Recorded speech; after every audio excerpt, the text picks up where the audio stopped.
Vapfana maghetto youths, especially maghetto youths in Zimbabwe, who shy away from political discourse, who distances themselves away from any politically related discussion or topic. It's a high time muise brain zenyu into use for once.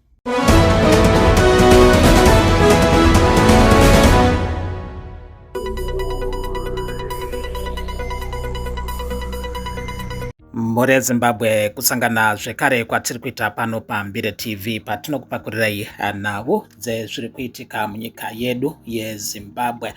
Kusangana musi wa25 Mei 2026 uri musi wemuvhuro. Right, nhau iri taurika nezvayo yekuchata kwemwana wava Tagwirei kuda kwashe. Muchato unova panapa waunganidza zvipo zvingade kusvika ku$20 million United States dollars. Zvakonzera kuti pfungwa dzinge dzichiva muvanhu dzakasiyana-siyana, vanhu vachipa muono wavo maererano nezvipo zvagovewa apa. Panapa tinonzwa eCitizen yemuZimbabwe iri kuyambira vechidiki kuti deno muri vamwe madzamisa pfungwa dzenyu, maona kuti pfuma yenyika iri kubiwa kuburikidza nezvigananda. Hakuna muchato wakadaro, ndo pfungwa dziri kubuda muvanhu vakawanda. Muchato pari zvino unotaurwa kunze waunganidza pfuma yakawandisa zvikuru muzuva rimwe chete. Zvino pangaitwa sei kana zvinhu zvakamira sekudaro? Nekuti vechidiki vacho vari kutembwa navo vari kutaurwa nezvavo panapa, vazhinji vavo ndivo vari kurarama nekutora zvinodhaka. Zviri kuita kuti hurumende inge ichiita madiro, hurumende ichiita zvainoda nenyika yedu yeZimbabwe.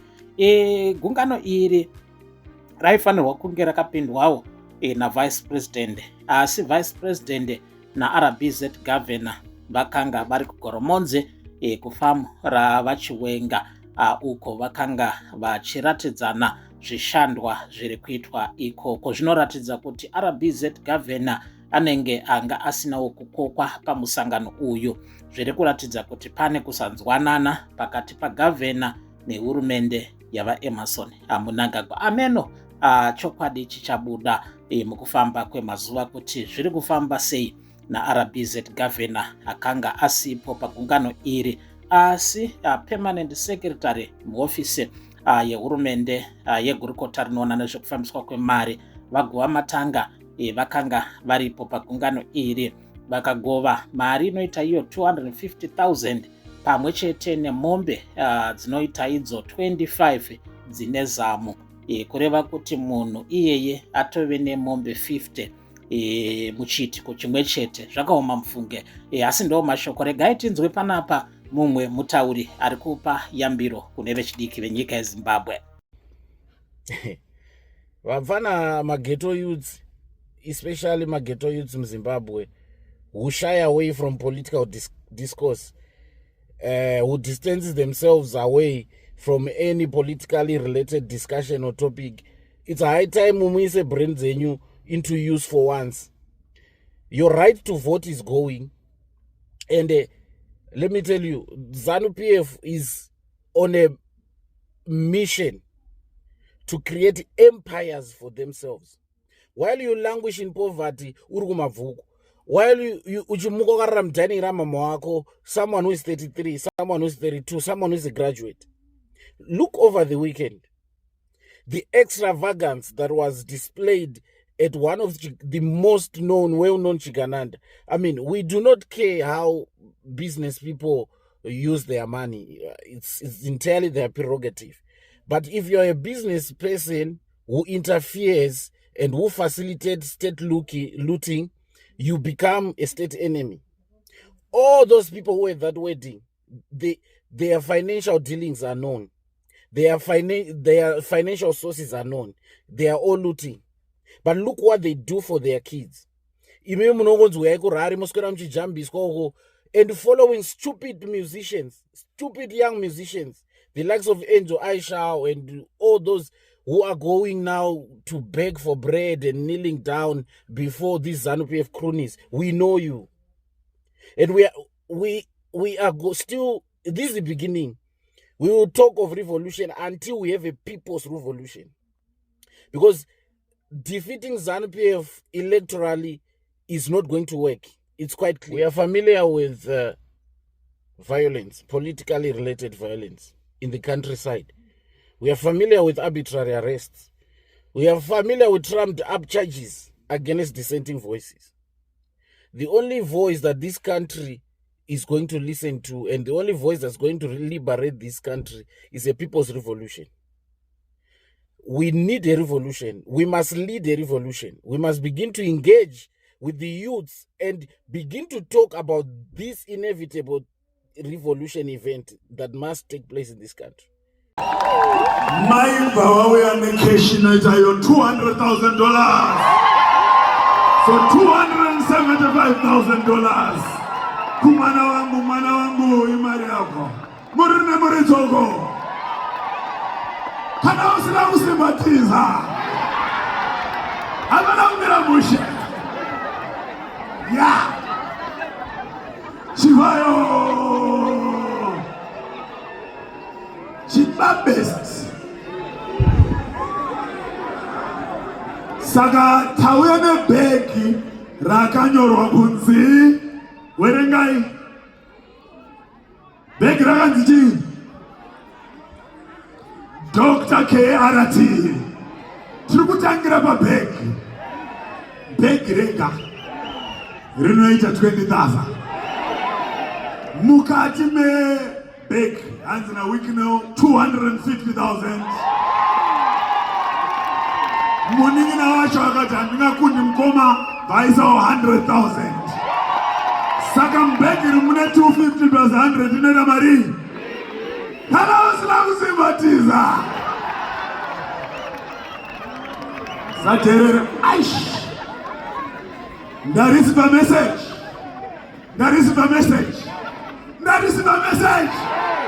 I'm suffering. Ndarisipa message Scotland 500,000 US dollars. 500,000. Abana kasongera.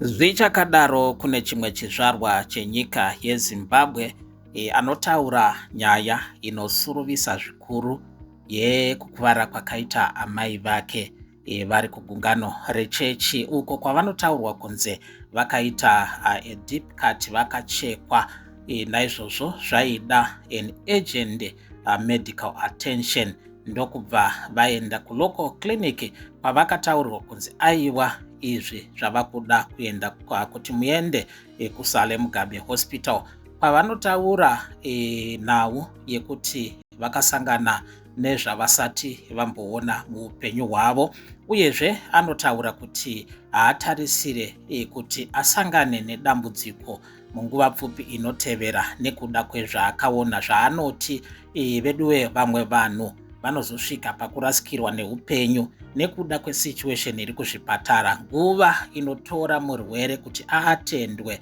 kuzvipatara ikokoko ndo yaari kutaura kuti zvakaoma.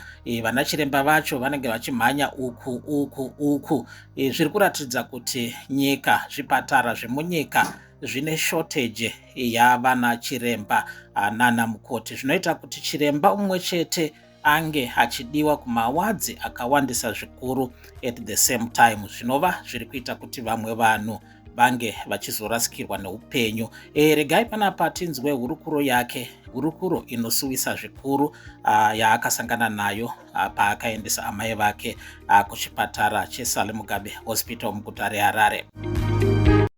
Guys, nezuro ndakabatikana zuva rese ndikafeel like I've let my mother down for the first time in my history. I've never felt the way I felt yesterday. I felt so helpless. Nezuro. You know, being in that situation whereby you see your loved one in pain, but there's nothing that you can do about it.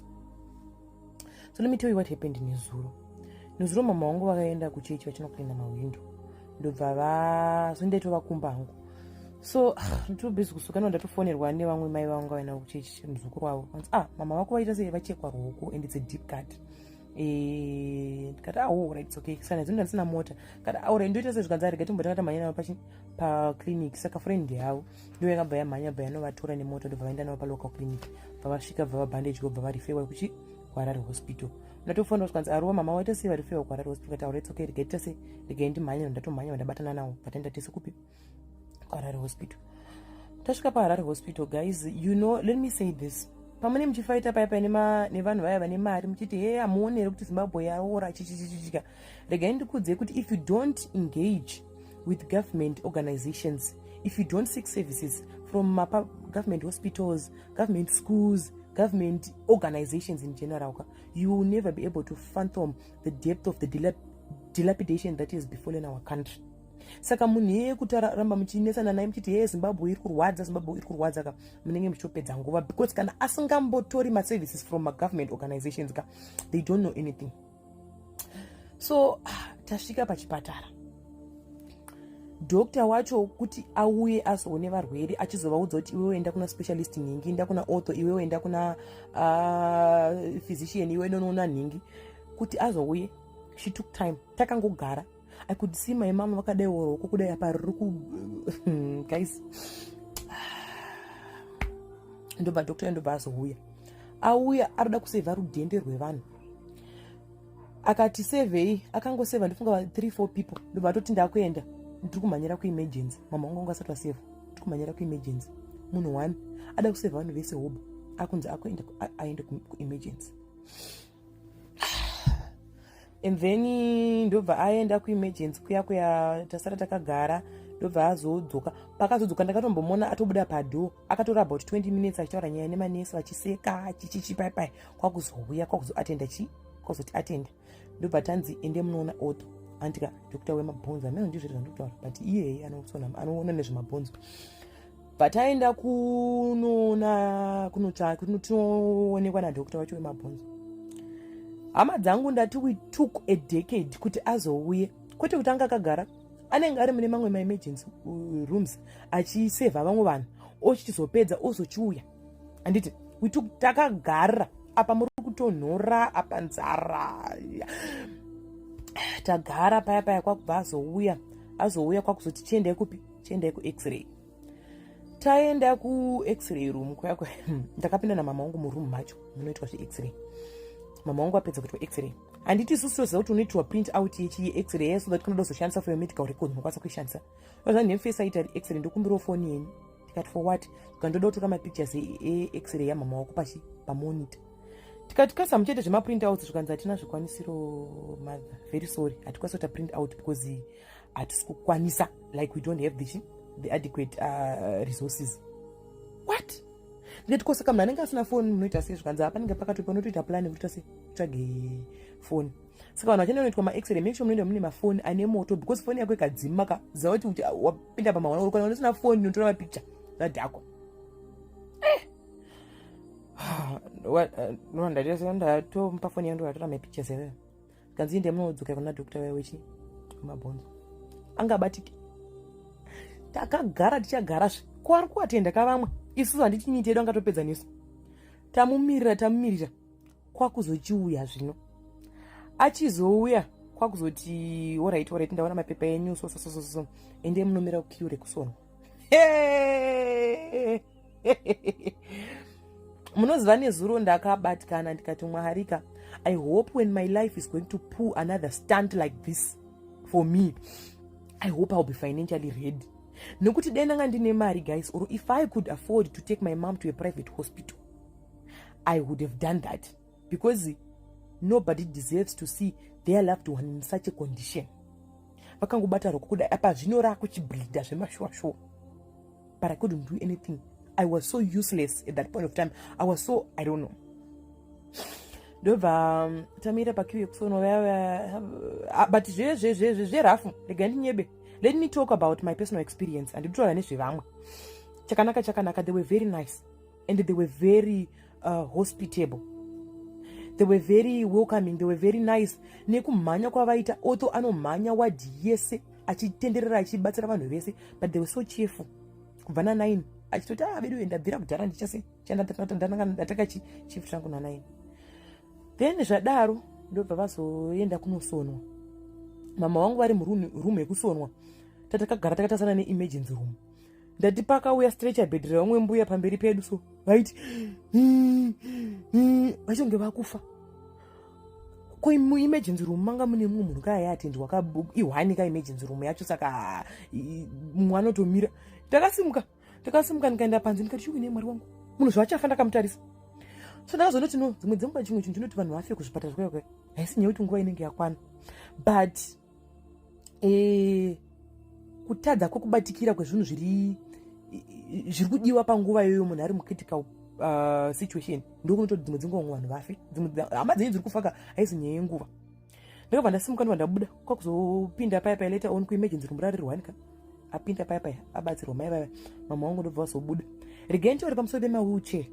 Mawheelchair handi unofanira kunge une pekuisa makumbo, mazhinji acho akadambuka, haana pekuisa makumbo. Zvekuti kana uri kuto, pane vamwe mai vandakanzwira tsitsi vanga vakazvimba gumbo iri, she couldn't put the feet down, handitika, she couldn't put her foot down, so she had to hold her leg like this riri mudenga. Akomana mablankets zvaanenge akaita, ndakati mwari kamusanitisewo musituation yekuti ndinoda unoadmitwa kuchipatara because ndikatofeni kuti ndinoda kuti ndikurwara ka, but the ambience itself it's so frustrating.